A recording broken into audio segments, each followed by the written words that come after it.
Hello friends, स्वागत करते हैं आपका अपने इस यूट्यूब चैनल पे। जैसे कि आप देख रहे हैं कि आज की क्लास हम लोगों की डीएलएड फोर्थ सेमेस्टर 2018 के मैथ का सलूशन लेके आया हूं। उसमें हम लोग प्रैक्टिस करेंगे कैसे पेपर आए थे और उन प्रश्नों को हम कैसे हल करते हैं। ठीक है, उन्हीं के बारे में विस्तृत पूरी हमारी क्लास होगी। पूरी पेपर को हम लोग एकदम पूरा हल किया जाएगा। ठीक है, जैसे पहले आप जानते हैं पाँच प्रश्न बहुविकल्पीय होते हैं, जिसमें पहला क्वेश्चन दिया है कि काट 30 अंश अपान 10 45 अंश का मान बताइए। आप जानते हैं काट 30 अंश का मान, अगर आप काट को कास बटे साइन में बदलते हैं तब भी आप इस सवाल को लगा सकते हैं, और tan 45 को साइन बटे कास में बदल देंगे, साइन 45 अंश बटे कास 45 अंश। लेकिन डायरेक्ट अगर आपको मान याद है तो आप लिख सकते हैं काट 30 अंश का मान होता है √3 और tan 45 का होता है 1। हल करेंगे √3, वो वाला विकल्प सही है। ठीक है, ऐसे ही दूसरा लिखा था वृत्त का क्षेत्रफल 8800 वर्ग सेंटीमीटर है, वृत्त की त्रिज्या बताइए। क्षेत्रफल दिया है, वृत्त का क्षेत्रफल आप जानते हैं πr² होता है, और ये दिया है 8800 वर्ग सेंटीमीटर। तो यहाँ से अगर आप r² त्रिज्या पूछ रहा है, r का मान निकाल सकते हैं। r का मान निकालेंगे r², तो ये 8800 है, पाई बटे में आ जाएगा, मतलब 22/7 होता है, इधर आएगा तो 7/22 हो जाएगा, है ना। 22 से काटेंगे, 22 चौक 88 400, और ये हो जाएगा r² बराबर हो जाएगा 400 × 7। अगर r बराबर देखा जाए तो 400 ये सब √√ में हो जाएंगे। 400 किसका होता है 20 का, और √7 हो जाएगा 20√7 सेंटीमीटर, जो कि ऑप्शन 2 वाला हमारा दिया है, चौथा विकल्प। आते हैं तीसरे क्वेश्चन पे, लिखा है 2x² - x - 1 = 0 का मान होगा। तो आप जानते हैं ये समीकरणों को हम लोग कैसे हल करते हैं। आप 2 का इसमें अंतिम वाली संख्या में गुणा होता है, 2 × 2 हो गया, ये माइनस में है, ये प्लस में, -2 हुआ। तो -2 के ऐसे 2 गुणनखंड बनाते हैं जिनको जोड़ने पे इसका मतलब जो गुणांक है वो -1 है। तो जोड़ने पे -1 आए और गुणा करने पे -2 आए। तो आप देखेंगे यहाँ पे अगर हम लिखते हैं 2x² - x - 1 = 0, तो यहाँ पे हम लिख सकते हैं 2x² - 2x + x। जोड़ेंगे, देखिए -2x और +x, तो -x बचेगा। गुणा भी करेंगे -2 का -2 का +1 में, तो -2 हो जाएगा। ये भी करेंगे तो -2 होगा, बराबर 0। अब क्या करते हैं, इसको हम लोग, ये -1 छूट रहा है, -1 बराबर 0। अब हम लोग क्या करते हैं, 2 का पेयर बनाते हैं। जैसे यहाँ से पेयर बनाया, यहाँ से पेयर, जो चीज़ें कॉमन होती हैं कॉमन ले लेते हैं। यहाँ से 2x कॉमन लेंगे, x - 1, यहाँ से +1 लेंगे, ठीक है, x - 1 शून्य, ये हो जाएगा x - 1, ये हो जाएगा 2x + 1 = 0। तो x बराबर एक बार करेंगे, जब x - 1 बराबर 0 तो x बराबर 1, और इसको करेंगे तो x बराबर 1/-1/2। देखिए ये प्लस वाला इधर आएगा तो -1, और फिर ये 2 का इधर गुणा है, इधर आएगा तो भाग, यानी 1 और -1/2। इसमें जो ऑप्शन दिया होगा 1 - 1/2, ये ऑप्शन हमारा सही है। चौथे सवाल में देखेंगे, लिखा है 16441 के वर्गमूल में अंकों की संख्या है। दोस्तों जब वर्गमूल हम निकालते हैं, देखिए वर्गमूल में 2 का पेयर बनता है, आप जानते हैं।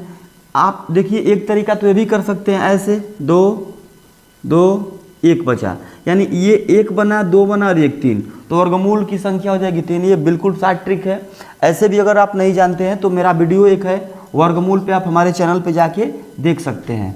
वो देखिए कैसे निकालते हैं बड़ी से बड़ी संख्याओं का 1 मिनट में।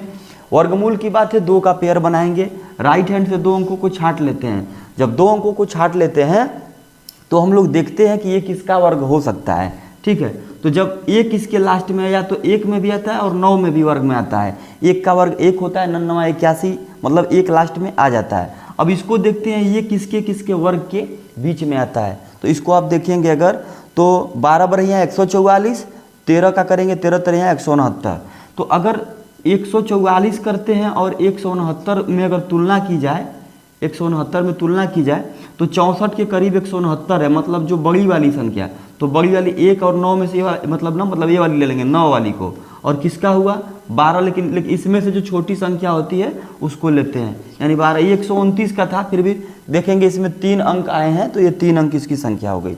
आपको ज़्यादा कुछ नहीं करना है। ऐसे जब भी संख्याओं में वर्गमूल में अंकों की संख्या पूछेगा तो जितने अंक होंगे दाहिने साइड से दो दो का पेयर बनाएंगे, दो का यहाँ बनाए एक पेयर, दो पेयर, फिर ये केवल एक संख्या बच गई, यानी 1 2 3 हो जाएगा। ठीक है, ऐसे ही 5वें सवाल में देखते हैं, किसी चतुर्भुज के किन्हीं 3 कोणों का योगफल 285 अंश है, चौथा कोण बताइए। दोस्तों आप जानते हैं कि चतुर्भुज के चारों अंतः कोणों का योग होता है कितना, आप कहेंगे 360, जिसमें से 3 का मान दे दिया है 285, तो 285 इसमें से घटा देंगे तो बाकी जो 75 अंश बचेगा वो चौथा कोण होगा। लिखते हैं ना कोण ए प्लस कोण बी प्लस कोण सी बराबर, तो ऐसे हम लोग नहीं लिखेंगे, आप डायरेक्ट समझिए, ऐसे होता है 285 अंश। तो जब 3 का मान दे दिया है 285, ये 365 अंश, ये 360 अंश, सॉरी दोस्तों 360 अंश, तो ऐसे ही ये 3 का मान दे दिया है 285, तो चौथा बताना है डी का मान, ये इधर आके इसके साथ घट जाएगा तो बचेगा कितना, आप कहेंगे 75 अंश। तो 75 अंश वाला हमारा ऑप्शन सही है। अब आइए इसके बाद अब हम लोग अति लघु उत्तरीय के प्रश्न को हल करते हैं।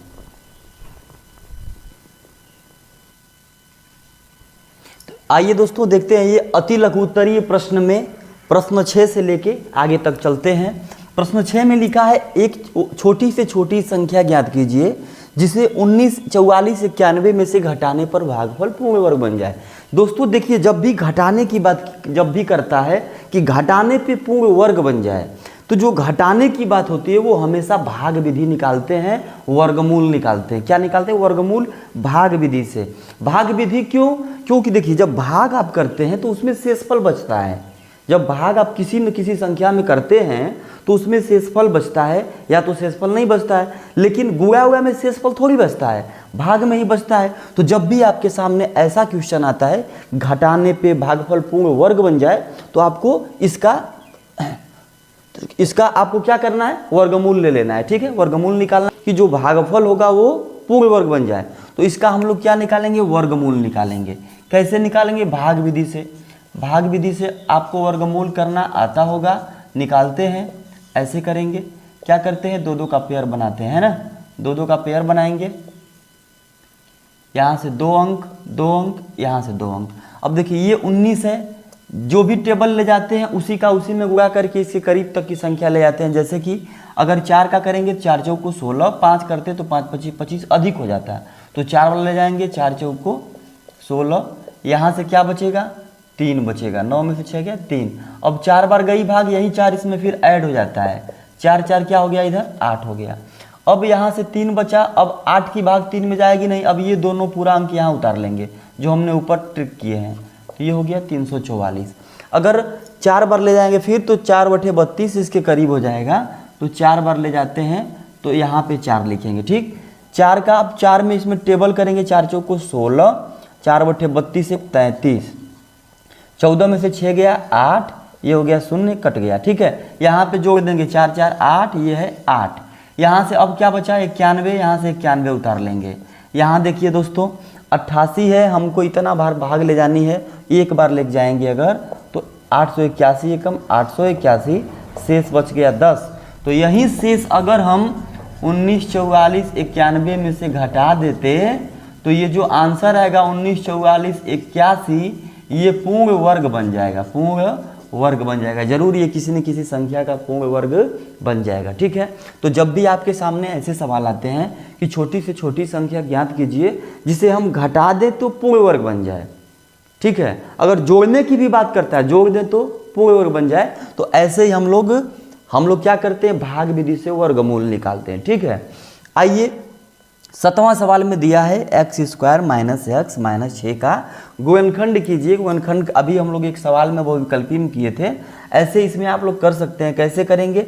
जो लास्ट वाला अंक होता है पहले वाले अंक दोनों गुणज का देखते हैं। यहाँ x का गुणांक 1 है, यहाँ पे 6, 6 एकम 6। अब 6 का ये वाला माइनस में है, ये वाला प्लस, तो -6।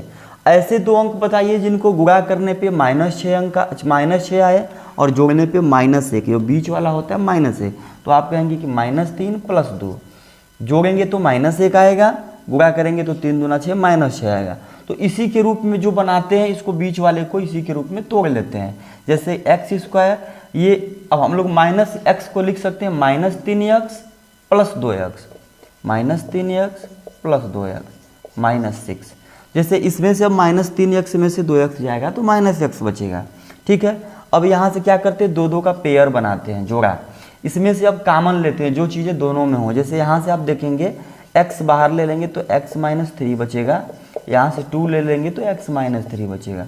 एक कोष्टक में हो गया x - 3, एक कोष्टक में हो गया x + 2। यही इसके क्या हो गए दोस्तों, गुणनखंड हो गए। क्या हो गए, गुणनखंड हो गए।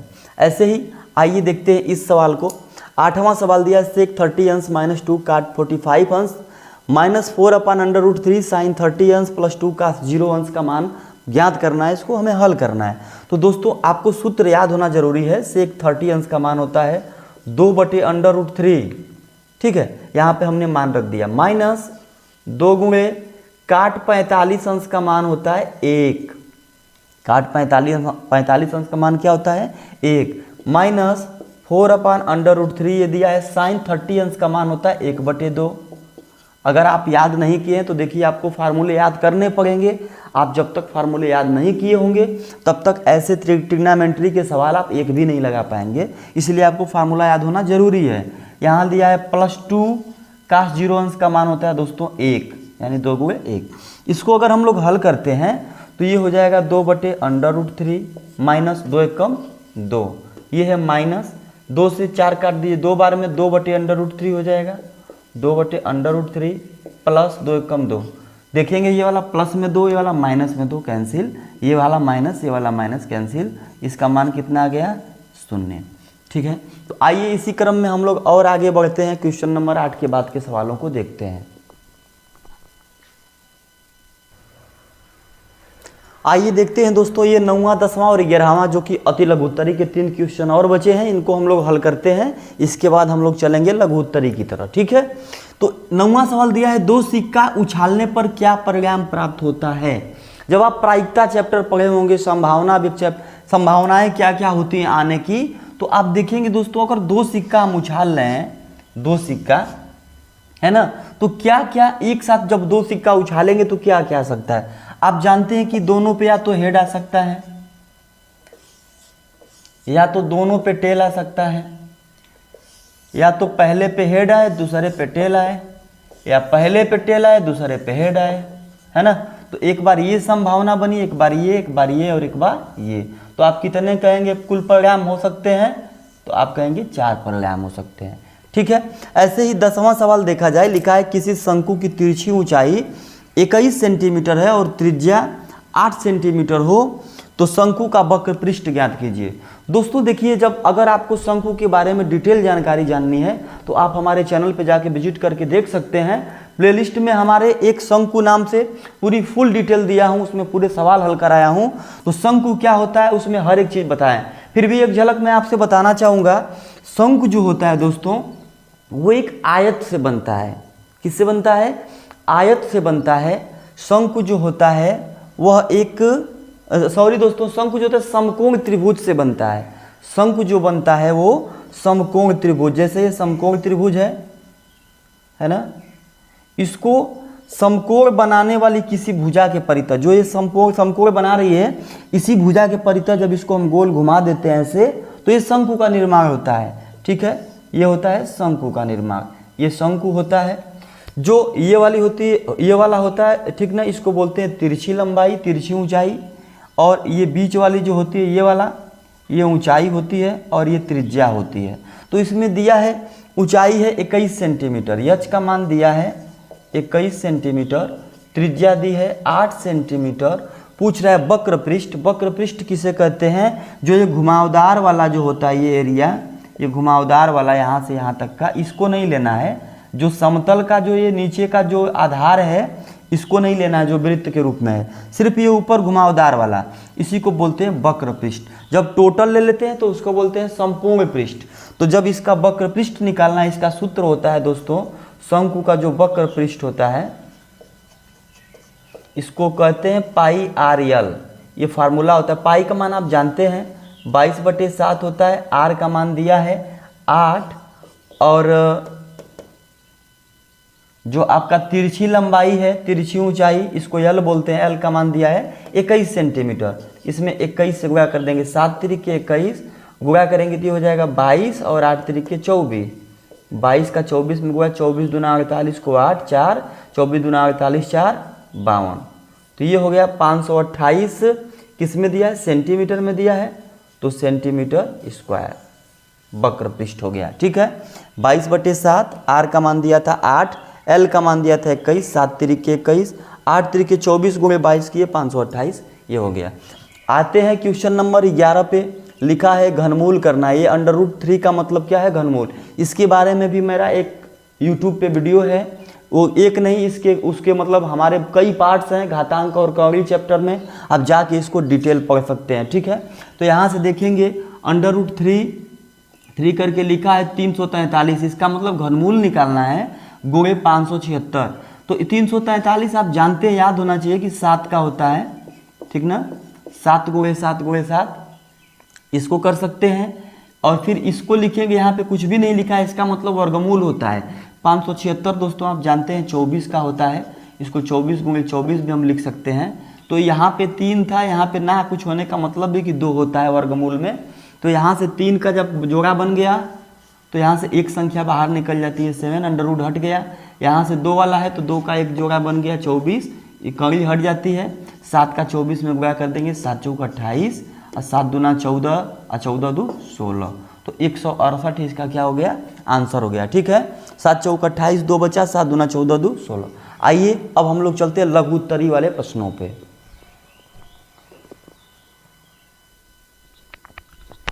आइए फ्रेंड्स देखते हैं ये अगले सवाल 2 लघु उत्तरी के। 12वां सवाल में दिया है निम्न चित्र में ओ वृत्त का केंद्र है। देखिए ओ वृत्त का केंद्र है, ABCD एक चक्री चतुर्भुज है, ABCD। देखिए चक्री चतुर्भुज क्या होता है, ऐसा चतुर्भुज जिसके चारों शीर्ष एक वृत्त पर स्थित हो। ऐसा चतुर्भुज जिसके चारों शीर्ष, देखिए ये वाला शीर्ष A हुआ, B हुआ, CD सब वृत्त पर स्थित है ना, तो यह एक चक्री चतुर्भुज है। यदि ADC बराबर 140 अंश, ADC 140 अंश, तो बोल रहा है कि BAC ज्ञात कीजिए। BAC ये वाला कोण यहाँ से यहाँ तक का है ना, ये कोण पूछ रहा है कि आपको ज्ञात करना ये वाला। तो आप देखेंगे दोस्तों एक प्रमेय होती है, वृत्त की प्रमेय, मेरा एक वीडियो है वृत्त से रिलेटेड, बहुत सारी जानकारी है, आप जाके मेरे चैनल पे देख सकते हैं डिटेल में। चूंकि हम लोग हल कर रहे हैं तो इसमें ज़्यादा समय नहीं देंगे। जैसे एक प्रमेय होती है कि जो वृत्त का जो व्यास होता है, जो व्यास होता है, इस पे जो बना हुआ कोण होता है वो समकोण होता है, या ऐसे बोल सकते हैं कि अर्धवृत्त पर बना कोण समकोण। अब ये अर्धवृत्त कौन कर रहा है, व्यास कर रहा है, इस पे ये कोण जो बन रहा है ना, ये हमेशा समकोण होगा। क्या होगा, समकोण होगा। दूसरी चीज, चक्री चतुर्भुज का एक रूल होता है कि इसमें आमने सामने के जो कोण होते हैं, संगत कोण, उनका योग जो होता है 180 अंश होता है। तो आप बिना साल किए लगा सकते हैं। जब कोण D का संगत कोण ये हो जाएगा, B हो जाएगा सम्मुख कोण, तो इनके सम्मुख कोणों का योग कितना होता है, 180 अंश होता है। ये हो गया 140, इसमें और कितना यहाँ रहता कि ये हो जाता है 180, आप कहेंगे 40 अंश। देखिए इसका मान निकल गया 40 अंश। अब देखिए अगर आप त्रिभुज की बात करें, ABC की बात करें, ABC की बात करें, तो कोण A प्लस कोण B प्लस कोण C बराबर कितना होना चाहिए, 180 अंश, क्योंकि त्रिभुज के तीनों अंतःकोणों का योग कितना होता है, 180। हमसे पूछा भी गया है BAC, मतलब BAC A का मान पूछा गया है, तो जब इसको जोड़ेंगे तो 180 अंश होना चाहिए। तो ये 90 है, ये 40 है, 90 40 होता है 130, 90 40 130, तो बचा कितना, आप कहेंगे 50, तो इसका मान कितना निकल के आया, 50 अंश। तो इसको आप लगा सकते हैं। ठीक है, अगर इसको आप लगाएंगे तो आप ऐसे लिखेंगे कि अर्धवृत्त में बना कोण समकोण होता है, इसलिए कोण C बराबर 90 अंश। फिर लिखेंगे कि चक्रीय चतुर्भुज में सम्मुख कोणों का योग जो होता है, सम्मुख कोण का योग जो होता है वो 180 अंश होता है, 180 अंश होता है। तो जब इसका मतलब कोण D प्लस कोण B बराबर, कोण D प्लस कोण B बराबर होना चाहिए 180 अंश। D का मान दिया 140, तो यहाँ से कोण B का मान 180 अंश में से इसको घटा के निकाल लेंगे कितना, 40 अंश, तो B निकल गया 40 अंश। जब ये 140, ये हो गया 40, और ये वाला समकोण मिल ही गया, तो आप त्रिभुज फिर लिखेंगे। त्रिभुज ABC में तीनों कोणों का योग A plus B plus C, A plus B plus C बराबर कितना होना चाहिए, 180 अंश। तो इन दोनों को जोड़ रहे हैं, आप देख रहे हैं ए वाला और बी वाला, तो 50 40 90 हो जा रहा है। नहीं, हमको तो ये निकालना है ना, तो ये जब देखेंगे आप तो 90 40 130, तो 90 40 ये दोनों मिलके 130 हो जा रहे हैं। तो ए का मान इधर जब ये आके घटेगा तो कितना आ जाएगा, 50 अंश। ठीक है, ऐसे आप निकाल लेंगे। 13वां सवाल देखते हैं, लिखा है किसी कक्षा के 24 शिक्षार्थियों की आयु वर्षों में के आंकड़े निम्नलिखित हैं, आंकड़ों की माध्यिका बताइए। देखिए, आप जानते हैं जब ये पद लिखा है, ये बारंबारता लिखा है, क्योंकि ये पद होते हैं कि इतने इतने वर्ष में आयु दी गई है। तो 12 वर्ष के कितने विद्यार्थी हैं, आप कहेंगे 4 हैं। 13 वर्ष कितने, 5। इसके लिए हम क्या करते हैं, ऐसे बनाते हैं, सारी पद लिखते हैं, बारंबारता लिखते हैं, और क्या लिखते हैं, संचयी बारंबारता,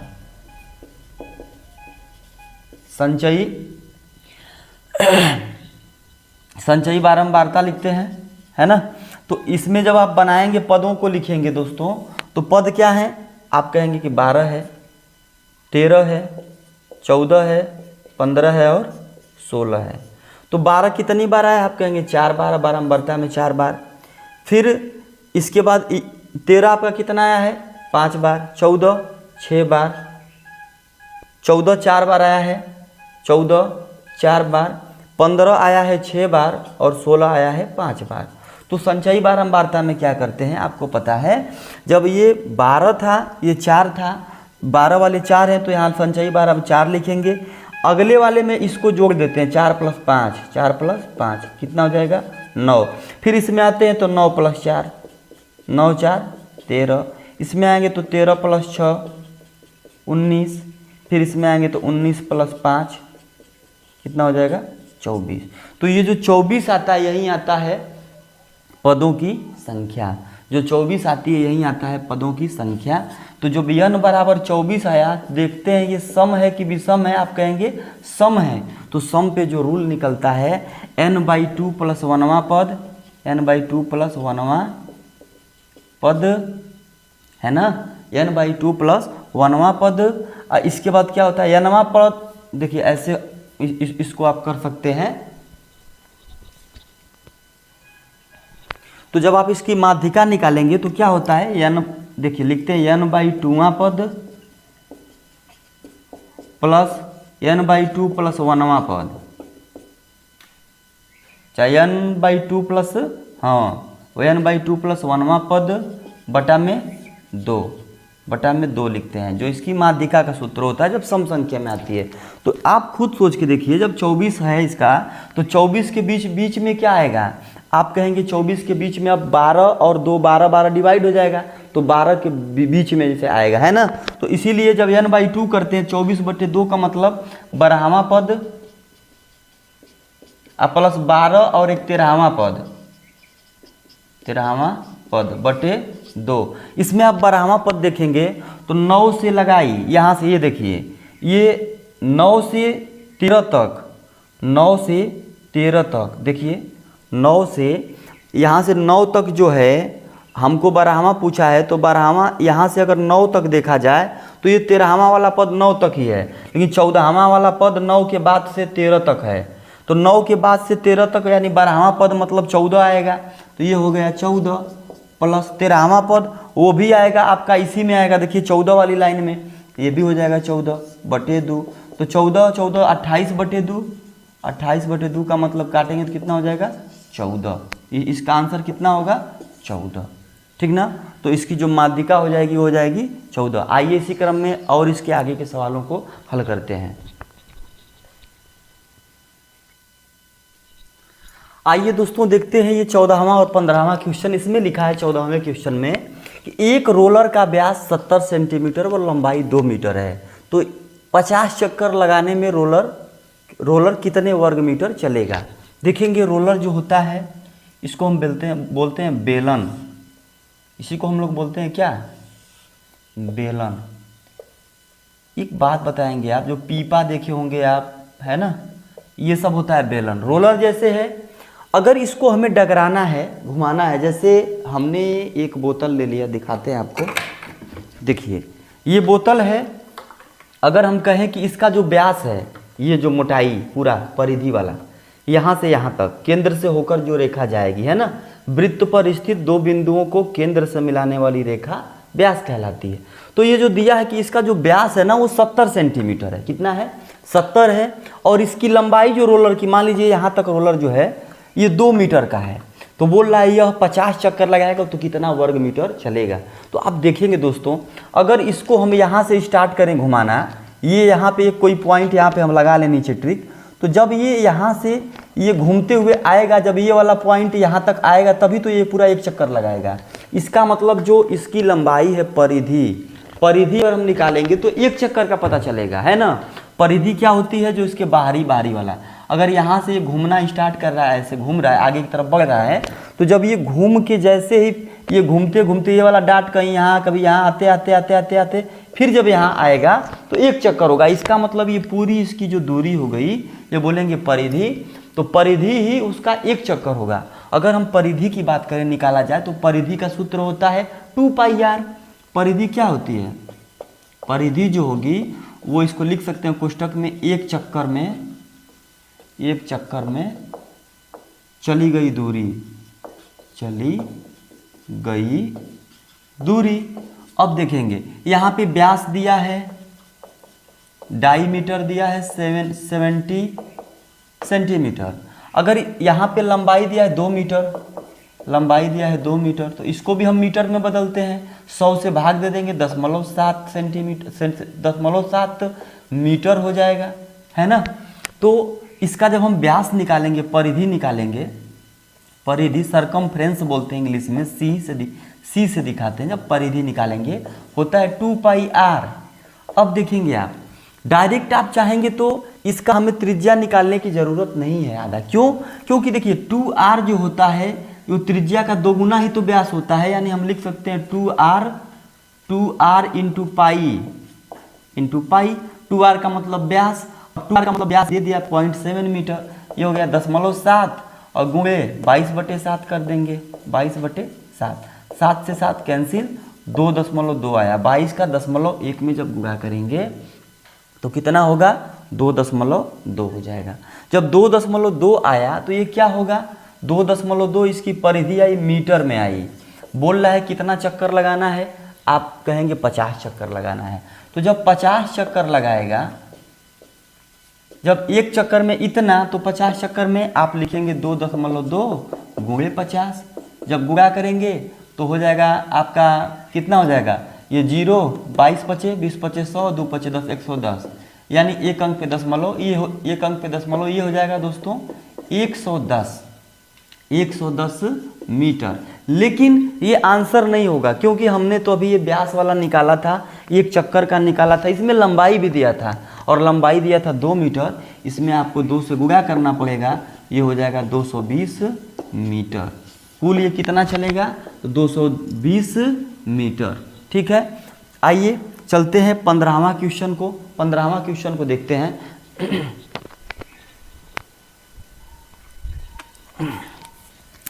देखते हैं दोस्तों, 15वां क्वेश्चन लिखा है 700 को 2 भागों में ऐसे बांटिए कि एक भाग का 40% दूसरे भाग के 60% से 80 अधिक हो। देखेंगे हम आपसे कहें कि 10 रुपये को 2 भाग में बांटिए। ध्यान से देखिएगा कि एक भाग जो हो वो दूसरे भाग से, दूसरे मतलब एक भाग की बात अगर हम बाय द वे करें, मान लीजिए 4 है, 10 रुपया है, उसका एक भाग अगर 4 है तो दूसरा भाग आप कहेंगे कि 6 रुपया होगा। कैसे आया? इसमें से हमने इसको घटाया। उसी तरह अगर जब मानेंगे कि माना पहला भाग अगर x है तो दूसरा भाग क्या हो जाएगा? जब पहला x हो गया तो दूसरा इसी 700 में से घटा देंगे पहले वाले को, तो दूसरा मिल जाएगा। जैसे पहला भाग हमने कहा 10 रुपये का 4 है, तो दूसरा भाग आप बोल देंगे 6 है। कैसे आया? इसमें से 4 को घटाया। उसी तरह पहला भाग अगर x है तो दूसरा इसमें से घटा देंगे 700 माइनस x। अब प्रश्न में जो कह रहा है वैसे लिखेंगे कि ऐसे बांटिए कि एक भाग का 40%, यानी पहले का 40% लिखते हैं, x का 40% मतलब 40/100 डायरेक्ट कर देते हैं, का मतलब गुणा पहले का 40%, x का मतलब गुणा 40%, 40/100। दूसरे के दूसरा मतलब भाग क्या है? 700 माइनस x। 60% से यानी 60/100 से कितना अधिक है? 80 अधिक। बस ऐसे कर दिए, इसी को हल कर लेंगे, आंसर आएगा। देखिए 20 दूनी 40, 20 पच्चीस 100, 20 तिहाई 60, 20 पच्चीस 100, है ना।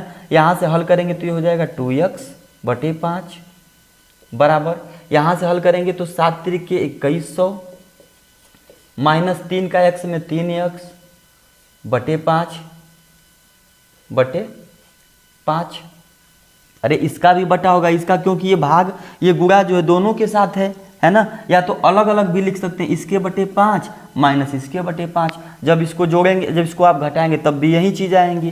प्लस आगे क्या लिखा है 80 लिखा है। इसको हम और काट लेते हैं, काटेंगे 5 से, 5 चौक को 20, 5 दूना 10, 420 आ गया, है ना। 420 आ गया। यहाँ से 5 से 5 देखिए ये वाला 5 है, ये वाला 5 है, माइनस 3x/5, इसको इधर लेके आते हैं तो ये है 2x/5, माइनस वाला इधर आएगा तो प्लस आ जाएगा, प्लस 3x/5 बराबर, ये 420 है और ये 80 है। तो जब इसको जोड़ेंगे तो 5x/5, हर समान है, जोड़ देंगे तो 5x/5 बराबर कितना आ गया 420 प्लस 80 500। 5 से 5 कैंसिल कर दीजिए, x का मान कितना आ गया दोस्तों 500। x बराबर 500 मतलब पहला भाग आ गया 500, तो दूसरा कितना 700 में से 500 घटा देंगे तो यह आ जाएगा 200, है ना। तो आइए इसी क्रम में और हम लोग आगे के सवालों को हल करते हैं। आइए दोस्तों देखते हैं 16वां और 17वां क्वेश्चन। 16वां क्वेश्चन में बोला है कि दो पासों को एक साथ उछालने पर दोनों पासों के अंकों का योग 4 होने की प्रायिकता बताइए। देखिए दो पासे हैं, अंकों का योग 4 लाना है। अंकों का योग 4 कब आएगा, अंकों का योग 4 लाने के लिए क्या होगा, आप देखिए जब 4 आएगा, दो पासे हैं, अगर एक पे हम कहें कि 1 आ जाए, दूसरे पे 3 आ जाए, या पहले पे 2 आ जाए, दूसरे पे 2 आ जाए, या पहले पे 3 आ जाए, दूसरे पे 1 आ जाए, इसके अलावा कोई और प्रायिकता नहीं बन सकती है। आप चेक करिए, या तो 1 आएगा दूसरे पे 3 आएगा, या तो दोनों पे 2 2 आ जाए, या इस पे 3 या इस पे, क्योंकि दोनों का अंकों का योग 4 लाना है।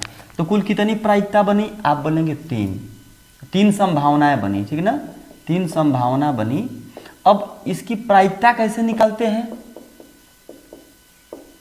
प्रायिकता का सूत्र क्या होता है, जो मूल संभावनाएं होती हैं, मूल संभावनाएं मतलब जो संभावनाएं बनी और उसके अपान टोटल कितनी बन सकती है, कुल संभावनाएं।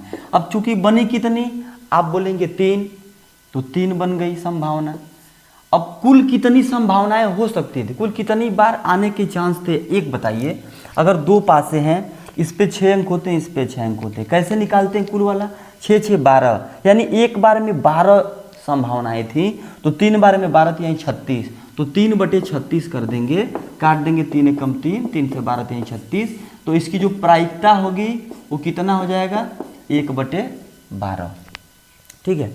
ऐसे ही आइए 17वां क्वेश्चन दिया, पार्श्व चित्र में 28 सेंटीमीटर भुजा का एक वर्ग है। इसमें एक चित्र दिया है, ऐसे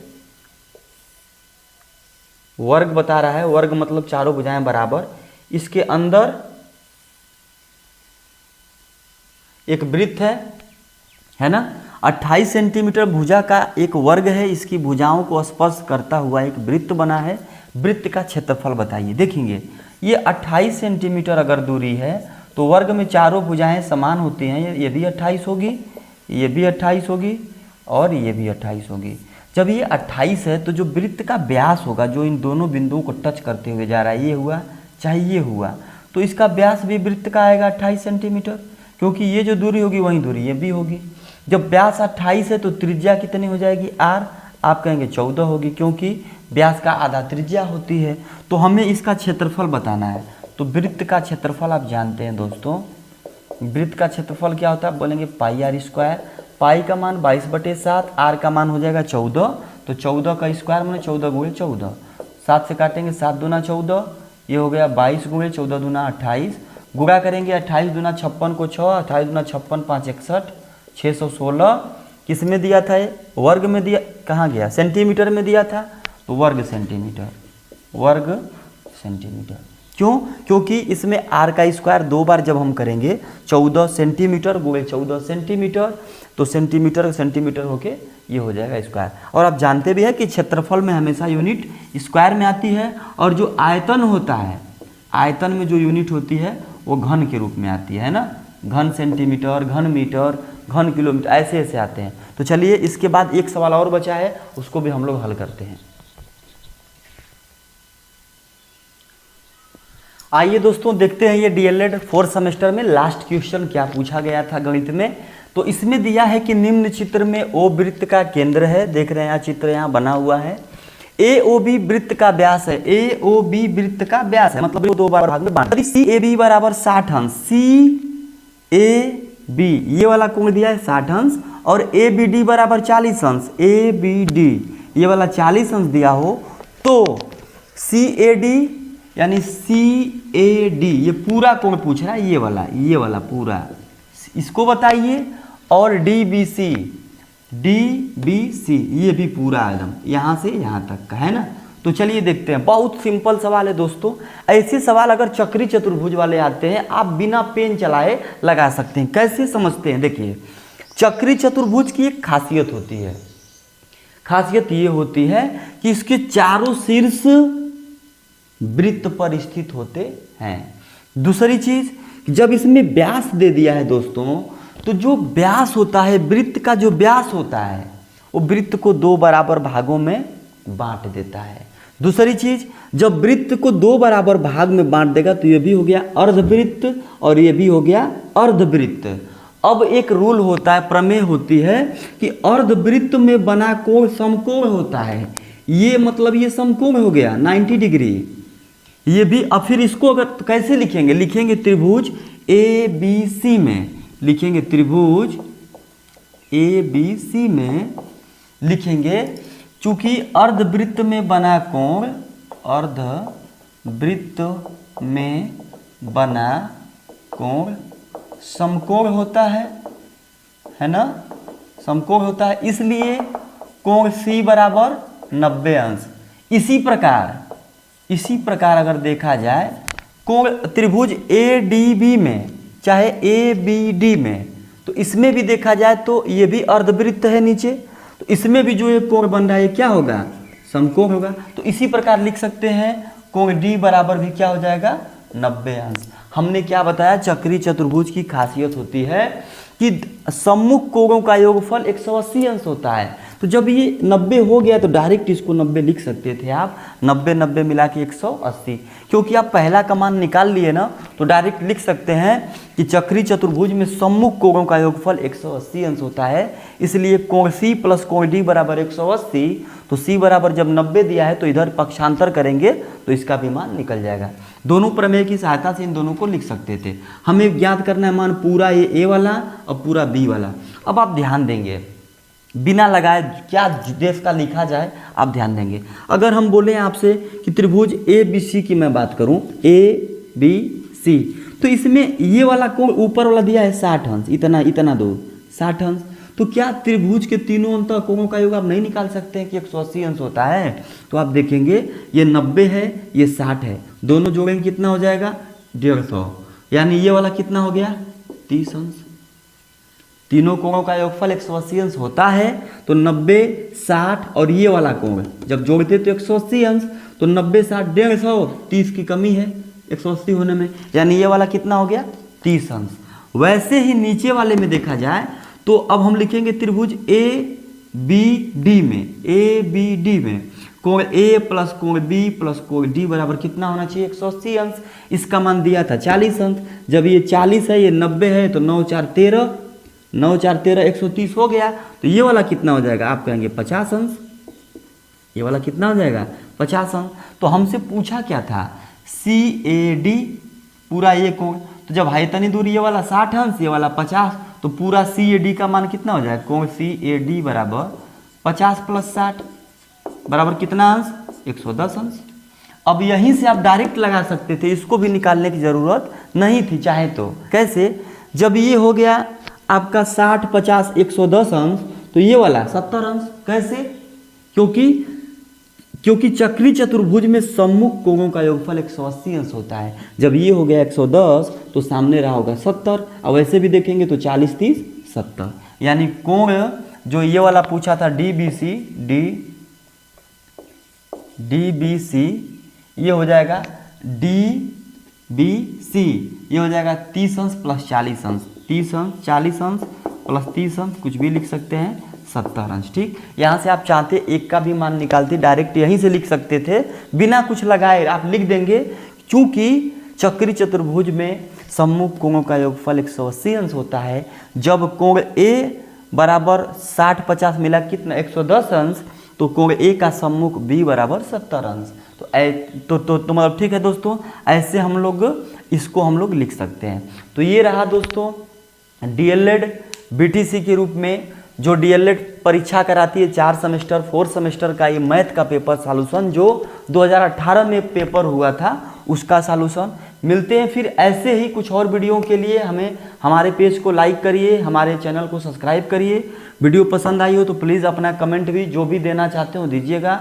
जो भी आपकी समस्याएं होंगी उनको एक साथ एकत्रित करके उस पर भी हम कोई ना कोई सॉल्यूशन का वीडियो लेके आएंगे ज़रूर। तो इसी के साथ दोस्तों ये आज का ये पेपर समाप्त हुआ। मिलते हैं अगले एपिसोड में कुछ और नई चीज़ों के साथ। जैसे 2018 का पेपर सॉल्व कराया, अगले में 2019 का हम लोग सॉल्व करके लेके आएंगे आपके सामने। ठीक है, तब तक के लिए दोस्तों जय हिंद।